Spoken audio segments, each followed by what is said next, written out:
দাদা নতুন জীবনে পা দিলেন, গতকালই আপনার বিয়ে হলো, আজ আবারও আগের যে ফর্ম তাতে চলেছেন, কি বলবেন? আমার ফর্ম ঠিকই থাকে, জীবনে অনেক উত্থান পতন ভালো মন্দ হতেই থাকে, তাহলে উদ্দেশ্য ভুলে গেলে চলবে না, সেভাবেই কাজ করি।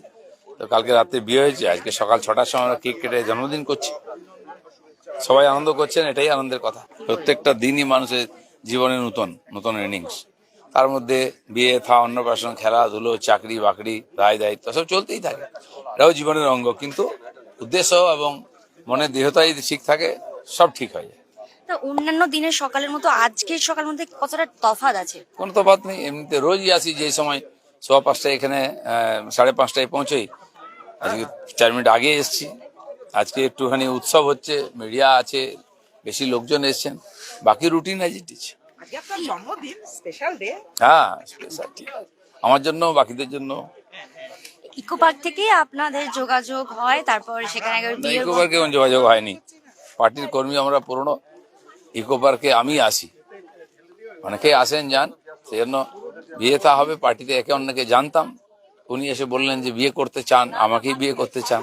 তা আমার একটু সময় লেগেছে এটা ভাবতে মনে, যে বিয়ে করা উচিত কিনা। আমি বললাম এই বয়সে কি বিয়ে করবো আবার, বলছে এখন অনেক বয়স বাকি আছে। প্রস্তাবটা প্রথম শোনার পর কেমন লাগলো? হ্যাঁ একটুখানি ঝটকা খেয়েছিলাম। আর একটা জিনিস জানতে যাবো দাদা, দিদিকে নিয়ে কি আইপিএল এ যাবেন? জানি না, উনি কোনোদিন যাননি খেলা দেখতে, উনি চাইলে যেতে পারে।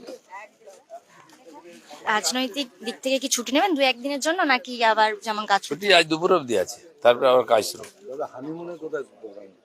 দেখিনি, সেটা তো ওনার ইচ্ছা, ওনার ইচ্ছায় বিয়ে, ওনার ইচ্ছায়। আমি তো ভারতবর্ষের সব জায়গায় ঘুরে নিয়েছি, বিদেশ যাওয়ার বিশেষ ইচ্ছা নেই, খুব বেশি হলে নেপাল ভুটান যেতে পারি। তার ভারতবর্ষের মধ্যে এত সুন্দর জায়গা আছে, এত সুন্দর সমাজ আমাদের, কেউ কারো নয়, দেখুন কত আনন্দ করছি আমরা, এইটা ছেড়ে কোথায় যাব? নিশ্চয়ই এটা ঠিক আছে কি হনিমুন কনসেপ্ট আমাদের নাই, কিন্তু পরস্পরকে জানার জন্য একান্তে থাকার দরকার আছে, বাকি জীবন যাতে ঠিকঠাক চলে তাও কি স্মুথলি। প্ল্যান করছেন, কলকাতার বাইরে নাকি বাইরে? কলকাতা তো আছেই, কলকাতার বাইরেই যাব, দেখি সময় সুযোগ হলে চলে যাবো। ক্যামেরায় রণদীপের সঙ্গে প্রিয়াঙ্কা, দা ওয়াল, ইকো পার্ক।